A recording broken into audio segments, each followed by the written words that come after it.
Well, good evening, everyone, and welcome to the Brian Crombie Radio Hour on Saga 960. So the federal Liberal government has announced that we're going to have 300,000 immigrants a year coming into Canada. And so, I think that immigration has been what's built Canada and made Canada great, but it's also a concern about, how do you get to Canada? How does Canada choose which immigrants come and which immigrants don't get to come? And probably most importantly, when they come here, how do they get integrated into society? How do we welcome them into our society, make them feel at home, and make them hopefully contributing members of our citizenship? And so I thought I'd reach out to someone who's an expert in this, an immigration consultant. Her name is Mala Singh. Mala Sharma-Singh was born in London, England. She immigrated to Canada in 1970. Her father is a prominent Toronto lawyer, and her mother worked with the Ministry of the Attorney General's office. Mala attended York University, political science and sociology, and she graduated from CDI College with an honors as an immigration consultant. She worked for the provincial government of Canada at the Old City Hall, Chief Judge's Office, where she did law research for 52 different judges. She then became a successful career with the federal government of Canada, Department of Citizenship and Immigration as an immigration counselor for 25 years. She's processed thousands of cases under family, class, humanitarian, and compassionate refugees, visitor permits, work permits, caregivers. Mala conducted landing ceremonies and citizenship ceremonies for thousands of clients during her employment with the Citizenship and Immigration Canada. And she's now launched her own consulting company, consulting to people about immigration issues. Mala, how are you? Welcome to our show. Thank you so much for having me, Brian. First of all, thank you for all the contributions that you're doing with all your very informative topics and all your very interesting guests. I've been following all your interviews, and it is just a phenomenal job you're doing. Congratulations on that. Well, that's very kind of you. Thank you so much. Tell me, why did you decide to start a business being an immigration consultant after so many years of doing this for different governmental agencies? Well, there's only so much you can do for others when you're on the inside. When you're outside, and actually, with the wealth of experience I've gained over 25 years, I felt that I could be more helpful to people on the outside, acting as a licensed immigration consultant. And luckily, I've had the opportunity to represent in my just a couple of years, hundreds of people that I feel I've changed their lives. Whereas inside, you make a decision, yes or no, but you never really get to hear the full story from the client. When you're a consultant, you sit with them and you hear their story and you find the very best pathway for them to qualify as a landed immigrant in Canada. So tell me, what does an immigration consultant do? Basically, like I said, we assess. The first thing I do when a client contacts me is I have an in-house assessment form, which I pretty much have developed over the years working with immigration to see what programs would my client be best qualified for. So we would assess them with our internal assessment form, judging their education, judging their family ties to Canada, depending on what type of program would they qualify for and where they would best fit in Canada, and through what route would they qualify. And I kind of make a suggestion of them with several different pathways, and then they choose the pathway that they feel they want to take. So this is how we operate. It's interesting because I think all of us understand that, getting the rights to become a permanent resident or citizen of Canada is quite the complicated process and quite an involved process. But I found Mala's advertisement of the different services that she provides really quite interesting. I think that you'll all find this interesting because she is a Canadian immigration consultant with Sharma-Singh Immigration. But these are the different routes that she's got on her list. Number 1, family sponsorship/appeals. Number 2, Canadian citizenship. Number 3, federal skilled/trades programs. Number 4, provincial nominee program. Number 5, visitor visa. Number 6, student visa. Number 7, business visa. Number 8, super visa. Number 9, Lima/work permits. Number 10, caregivers. Number 11, criminal pardons. Number 12, refugee/appeals. Number 13, detention reviews. And number 14, business immigration programs. Yes, you covered it. Did a great job researching me. But that's a pretty Uh, extensive list of different, as you call it, routes or programs or ways that one can get to Canada, become a resident, a permanent resident, and or get a visa, and or ultimately become a Canadian citizen. It must be very Absolutely. confusing for people. How do I apply? Which program do I apply to? Which route do I follow? That's exactly what they ask for when they come. I say, please give me a blank slate. Let me do the research for you on what information you're giving me, and then I'll help you. And right now, the most ambitious plan in our country's history is taking place for immigration growth in Canada. Since 1913, Brian, has there ever been, up to now, the amount of people they're planning to accept into Canada under these different categories? So now is the time.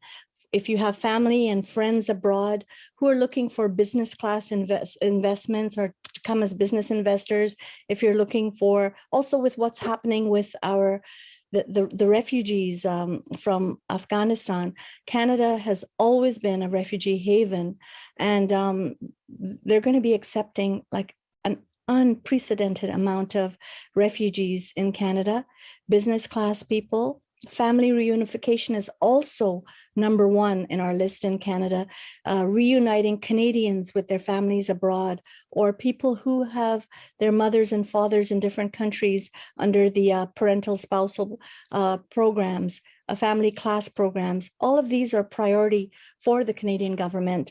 And as you mentioned, 300,000, the latest documents that have come out from the federal government and the latest growth plan is actually for 400,000 in the next few years, for 2021, 401, and for 2022, 411, and for 2023, 421,000. So that's a lot of people. So in order to qualify for these programs, you have to make sure you apply to the one that fits you best according to your background, your ties to Canada, family reunification, even immigrants who come here, Brian, with the intention of helping others. We've had so many people under the live-in caregiver program. With our aging population, as you know, Brian, we're at one of the highest numbers in terms of our Canadian population in the aging category right now. And so many people need assistance of live-in nannies, live-in caregivers, and Canada's opening doors and opening many different programs that people could qualify to come to Canada under these programs. We're chatting tonight with Mala Singh. She is an immigration consultant in Toronto here. We're going to take a break for some messages and come back more with Mala in just a minute. Stay with us, everybody. Thank you, Brian. Okay.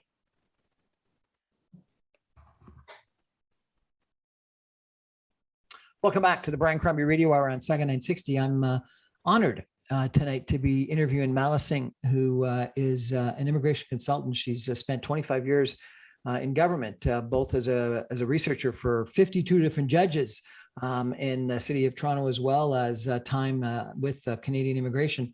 Acting as an immigration consultant, a Canadian regulated immigration consultant with the Canadian government. Mala, you were saying that we're going to be attracting 400,000 or accepting 400,000 plus immigrants into Canada over the course of the next couple of years, and you also told me earlier before the show that as of 2020 there were above 8 million immigrants with permanent residence living in Canada, 21.5% of the Canadian population. It's huge. And as probably a lot of people know, something like over 50% of the people in Mississauga and Brampton have been in Canada for less than 10 years. And so, it's a huge amount of immigration to Canada, and particularly to major urban environments, like the Greater Toronto Area, particularly the suburbs around Toronto, Montreal, Vancouver, etc. Do you think that's good? Do we have this much immigration? Is it good for Canada? Absolutely. Canada has been built. Our railways were built by immigrants. Major businesses and landmarks in Canada have been built by by immigrants, and immigrants add to the fabric of our country with their contributions, not only business wise, but also they're the heart and soul of our country, Canada. Immigrants definitely add to the fabric of our country. A lot of jobs that Canadians are not willing to do. We were talking about the LMIA earlier. You mentioned about that. LMIA is the Labor Market Impact Assessment.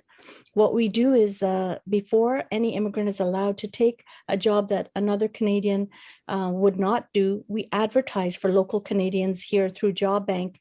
And if the employer is looking for someone to take that job and they're not getting the qualified people here, or they're not getting the people who want to work in those jobs, they have to go abroad. And what the LMIA is, the Labor Market Impact Assessment, the government assesses first if the people abroad are qualified, and if people in Canada don't want those jobs, then it is offered to people abroad. So it's a very integrated system that helps people that want to work to come to Canada, and our labor market needs immigrants. We're a young country still. We're still building and expanding the population. And as you know, with expansion and with growth, economic development will be much better for Canada. It's better for our people, and it's better for the entire population. So definitely a yes to immigration. We are a land of immigrants. Of the 400,000, how many come under, any idea, the business immigration program? There's quite a bit under business. I'd say at least 20% to 25%. And what do you have to do? Do you have to be willing to and prove that you're going to invest a certain amount of money, or what are the criteria to become a business immigrant? There are several ways to become a business investor. There's the business investor programs. There are also companies that are here with intra-governmental transfers for those companies from abroad, federal transfers that companies say, like in IBM, they have a head office here and people want to come to Canada instead of being in China or another country. They come through their companies' transfers. But with business investors, there are companies that are starting as low as 150,000 to get a private turnkey business, and going up to $500,000. So it used to be, I thought that you had to invest something like 800,000 and employ 11 people or something like that. What depending? No, there's several different ways, Brian. You don't have to always invest that much money, and especially in the prairie provinces and in the Atlantic provinces, where they're looking to expand population, the opportunities for business investors are on a grand scale there, with a much lesser amount. And also there's private companies that want to help, and companies that want to brain drain some people from other countries, that they need them here in Canada to help to expand their companies and to grow their companies. So there's several different ways of approaching business. So the amount that one has to invest in the business investment program is different depending on what, the province or the area. So if you wanted to go to Kapuskasing, you might not have to invest as much as Toronto. That's right. Absolutely. Maybe Nunavut might be a lot less, but you'd have to bear the cold. Okay. And you think that ranges from what, 150,000 in some places to 800,000 in others? Yes, there's a big difference. And sometimes the government even allows you to invest and put it into an account here in Canada, start your company, and then once your company grows, that investment is partially returned to you. So it's an incentive. So there's several programs the government offers. You just have to have a good consultant to help you look up which program would qualify you under the least amount, and also in a place that you enjoy living and you would want to relocate your family to. I've heard, some people say that they wanted to immigrate and they had to go to certain areas. When you immigrate under some programs, are you told that, no, you can't come to Toronto, you got to go somewhere else? You're not ever told, you're offered. Okay, so there's a big difference. Some provinces in Canada are giving you a faster processing time to become permanent residents if you relocate to those provinces and in the Atlantic provinces, etc. So I think it's more of an incentive-driven program that if you relocate here, start your family here, anywhere you go in Canada, and you work for a year or you work for 2 years, after that, you can apply for permanent residence, but then you're not a prisoner of that province. You're free to relocate and Do move. you have to stay there for the 2 years before you can apply? In some cases, yes. You have to be working in a certain company that sponsored you under your LMIA. So it depends on what program you come through. Right. And especially, sorry, go ahead. Sorry, you can finish. Especially during the time of COVID, there were a lot of jobs that were in high demand. Okay, frontliners and people who had skills in nursing and people who had skills as doctors. Those people were being expedited due to COVID. So the need for those talents at that time and even now are still in demand. So you really have to look under the program that would qualify you to come to Canada. You mentioned earlier Afghanistan and refugees.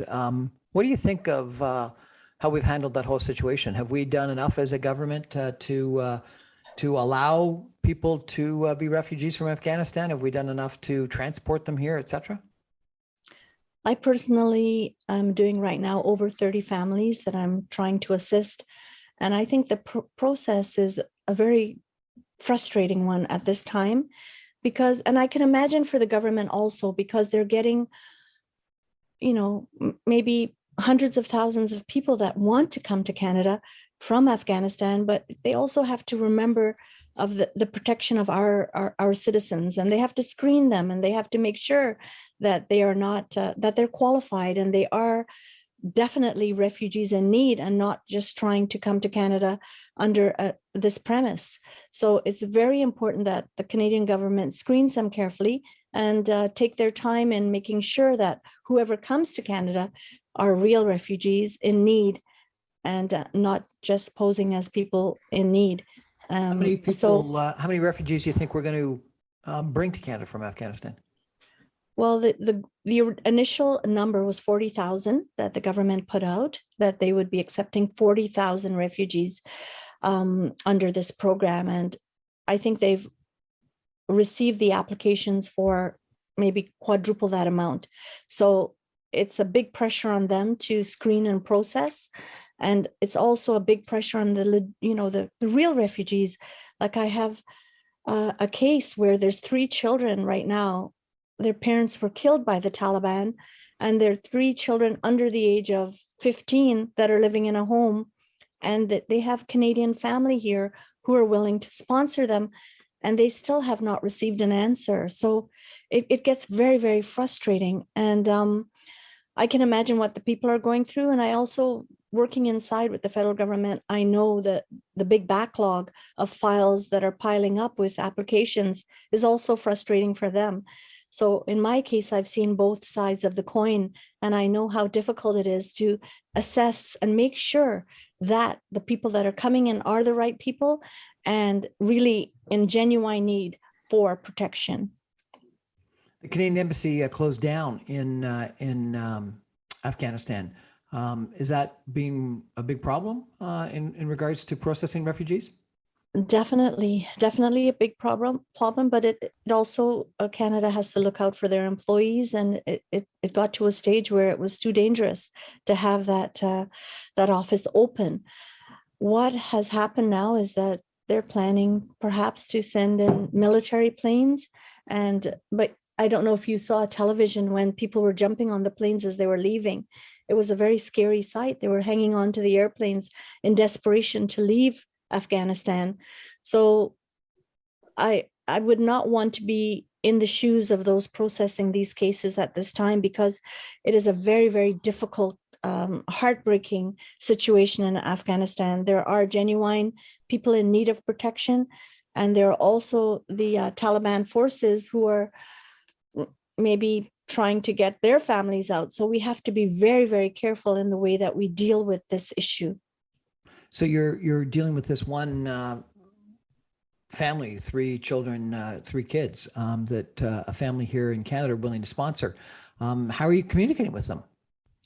So the family in Canada has neighbors in the next building, and they're providing them with food and just checking up on them. And the neighbors in the next building have computers and are able to communicate. But the children are not. They're not able to take the children with them, because if they're seen on the street, their father was a big political person, and there's something called, like, they shoot on sight if they are seen, any members of the family. So a lot of the families have received notices on their door from the Taliban that if they're to leave, if they're to come in the public, the women cannot come into the public, that they would be shot on sight. So they're living under these kind of circumstances.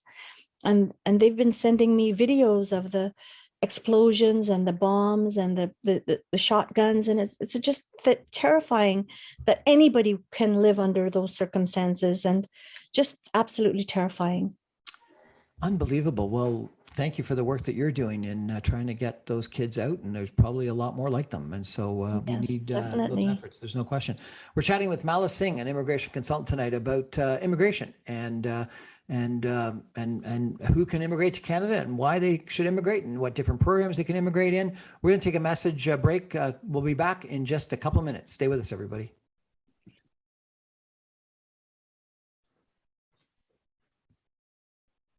Welcome back to the Brian Crombie Radio Hour on Saga 960. We're chatting tonight with Mala Singh. She is an immigration consultant. She's a certified immigration consultant. She spent 25 years with the government working on immigration issues. And so she knows the immigration file inside and out. And now she's an immigration consultant helping people immigrate to Canada, refugees, etc. A couple other things about Mala. She's received the Federal Government Public Service and Loyalty Award by the Prime Minister of Canada for her work with the Federal Government of Canada. She's been involved with many political campaigns and has successfully raised funds for many Canadian politicians of different political parties, I would say. She's also a community influencer and an activist and has been involved in many worthwhile charities such as the United Way, Heart and Stroke, the Canadian Cancer Society, SIP Children's Hospital. She was very supportive of me when I was president of the Mississauga Arts Council. I know she's been a supporter of Colors of Love, International Concert, etc. She's a casting director for local and international films shot in Canada. She's produced and directed and hosted television shows on ATN and 2 other shows on City TV and Global Television Network. She's founded the South Asian Model and Talent Agency to promote Canadian talent and launch the careers of many international artists. She's awarded the Excellence in Global Impact and Global Excellence in Leadership and Arts and Entertainment. And she's currently the director of the Sharma-Singh Immigration Services, where she represents clients that are immigrating to Canada. She's a Canadian regulated immigration consultant. She has excellent writing skills and verbal communication skills, and uses those skills and experiences as a former immigration officer to professionally guide and represent her clients. Thank you. And I got to tell you, Mal, a couple of years ago, you asked me to be the keynote speaker and I guess sort of guest host at an International Women's Day event, and I got to speak about how important women are to all of us. And it was a speech. Excellent speech. I remember. It was a fun speech for me to write and to deliver. I repeat it on Facebook every year during International Women's Day or week, and enjoy it. And so, thank you so much for that opportunity. You're very welcome. You're doing a wonderful job in promoting people and helping people, and that's what I love about my job. Also, we get to change people's lives with giving them just our education and what we've learned and the skills that we've learned in our fields. So you, with your positive speaking and the way you uplift people, I remember that speech, and I have also kept a copy of it, and I listen to it That's a lot of times. Maybe you'll invite me back again sometime. That'd be absolutely. Mala, give us a sense, if you could, of like an example, a case study of someone that you've been able to help. What happened? What was the issue, and how did you solve the problems? Well, one of a very, very interesting case that I just had was under humanitarian and compassionate grounds. These are one of the categories that Canada allows people to remain if they qualify under humanitarian and compassionate grounds. So this was a young girl from Gujarat by the name of Pinal Patel, and she came to Canada under spousal sponsorship. She was sponsored by a permanent resident. Upon arrival here, she was also a very, intelligent girl. She had her master's degree, brilliant girl. Immediately when she came, she got an excellent job and started working. And unfortunately, she fell under a very, very bad case of abuse in terms of not only physical abuse, but mental abuse. And all of her money that she made in her job was taken from her. She was pretty much, after a while, not allowed to work, was kept in her home, was not allowed to go anywhere, and very frustrated. And when it came to the point of physical abuse, she decided to walk away from her marriage. When you walk away from a marriage from someone who's sponsoring you, you lose the right to become a permanent resident or a Canadian citizen eventually. And so we filed a case for her, and we went into detail about what she'd been through. And humanitarian and compassionate cases usually take 1 to 3 years. If you go on the Canadian government website, it takes 1 to 3 years to make a decision on these cases. Luckily for us, her case fell into a very good officer's hand, and it was dealt with in a very expeditious manner. And she was granted humanitarian and compassionate grounds within 1 month, which is In 1 month. That's spectacular. within 1 month. Congratulations. And unbelievable. It's record breaking. And then within another month, she received her application to apply for permanent residence in Canada. So this has really uplifted this girl from Gujarat, and it's helped her.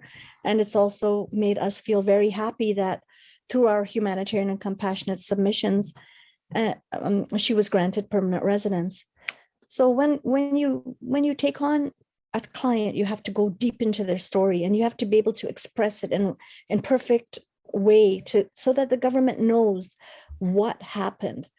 Was this a legitimate marriage that broke down? Yes.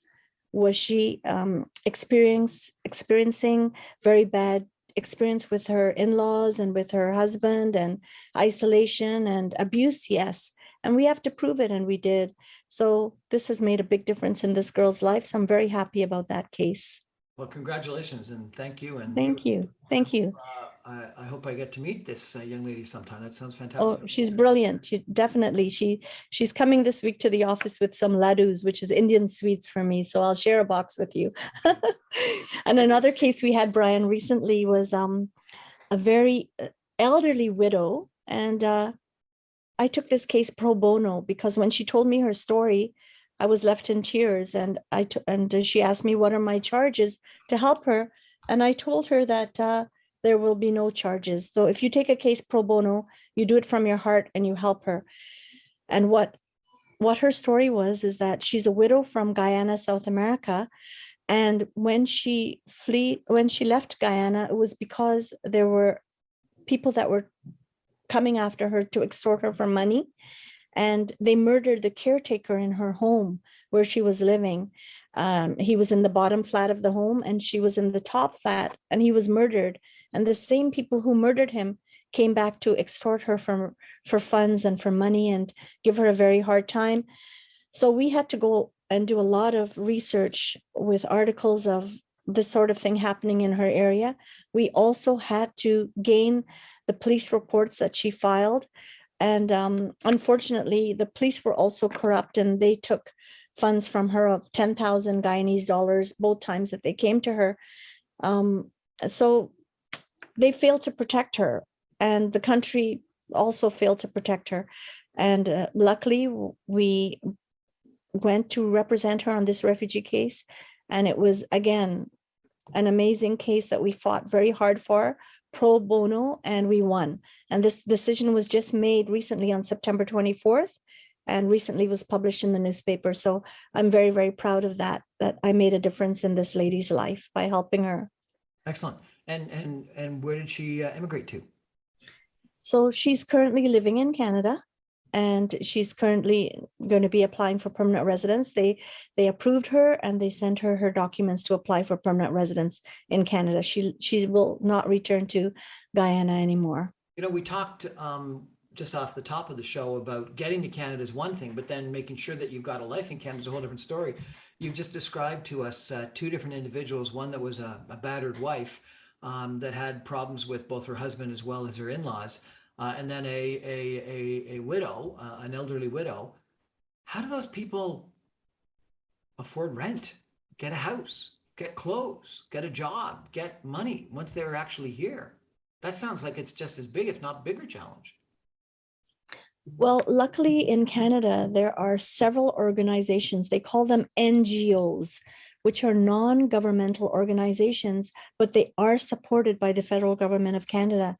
And like say Rainbow India Center is one of them. So people who come here who are unable to find a job, who don't have groceries, who need coats, these organizations get donations from private entities, and they help them, they guide them, they show them how to open a bank account, how to go shopping. Some of their volunteers go and take them, for walks in the neighborhood to show them where amenities are, and also job finding employment centers. They also are NGOs that help new immigrants.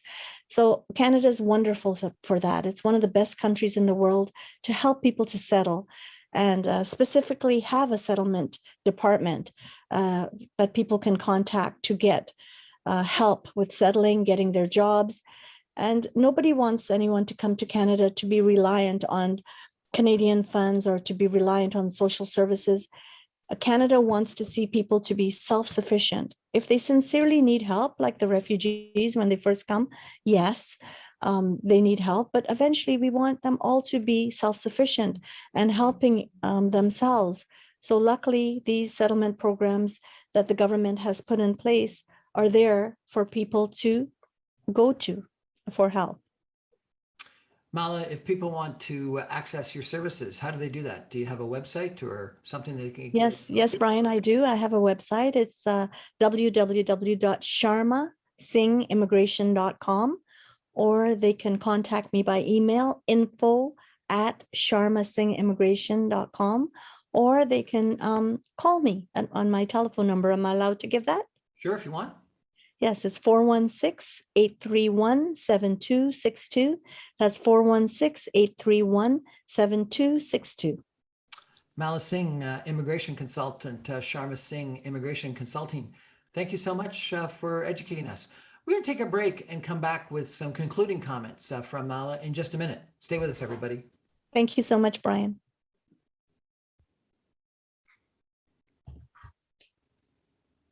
Welcome back to the Brian Crombie Radio Hour on Saga 960. We're chatting tonight with Mala Singh. She is an immigration consultant, a certified immigration consultant with Sharma-Singh Immigration, Inc.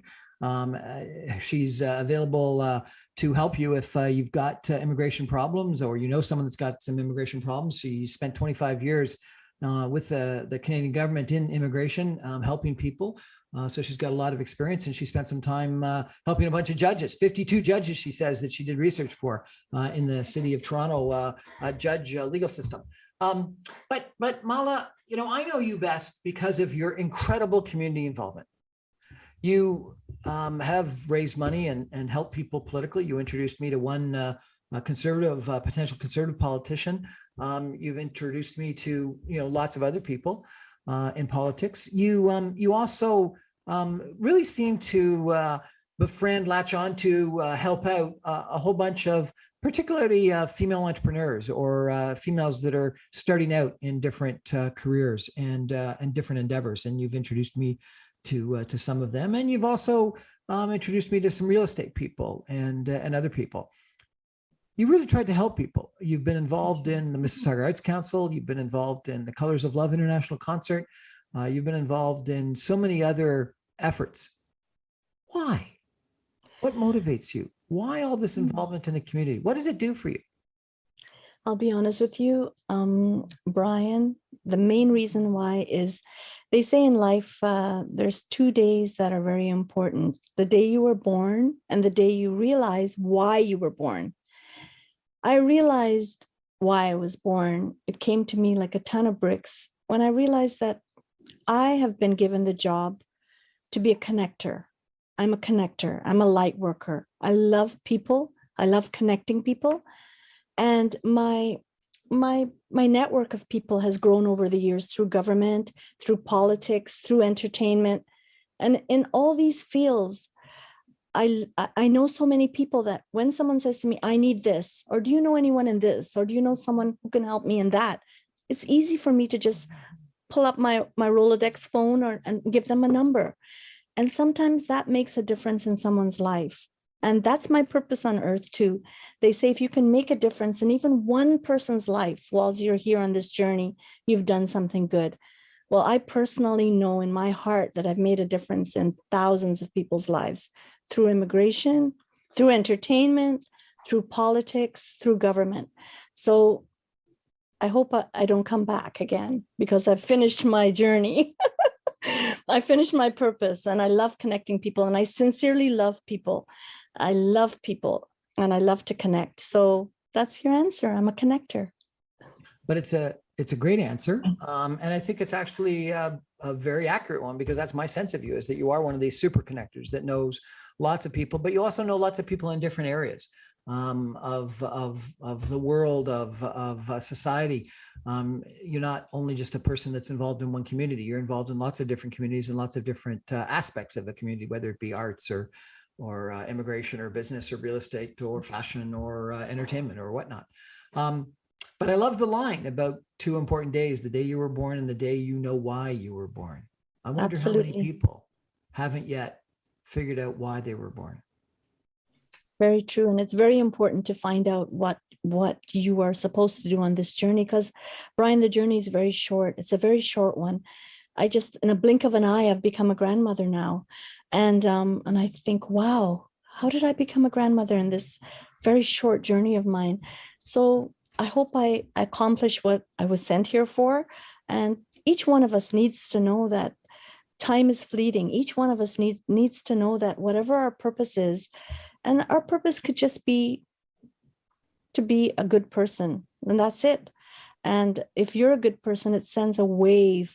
It sends a wave to others of positivity and goodness and kindness, and one kind act returns another. So I'm a firm believer that each one of us has our purpose here, and it could be a small little thing that you do that changes someone's life. Even you inviting me for this interview has made me feel very special, and you're a very eloquent and intelligent person. And I really enjoyed this interview today. And I hope you continue promoting people in what they do and what they love to do. And perhaps you have accomplished your purpose here in life by this radio show. I know you do this on your own, and I think it's a wonderful thing. It's not on a major TV channel or radio channel, but it should be, because you're an excellent speaker. You're helping people, and you're promoting people. So thank you for that, Brian. Mala Singh, immigration consultant, thank you so much for those nice words and those words of wisdom and the work that you're doing as an immigration consultant. Remind us all, if people want to access your services, what's your website? www.sharma-singh-immigration.com. Sharma-Singh-immigration.com. Mala Singh, thank you so much for joining us. That's our show for tonight, everybody. You can catch me every night, Monday through Friday at 6 o'clock on 960 AM. You can stream me online at www.saga960am.ca. You can get all my podcasts and videocasts on briancrombie.com. All my videos are on YouTube, on Facebook, on Instagram, on LinkedIn, and all my podcasts are on Apple Podcasts, Audible Podcasts, and Speakeasy. Thanks. Have a great night, Thank you so everybody. much. Thanks, Mala. Pleasure. Thank you.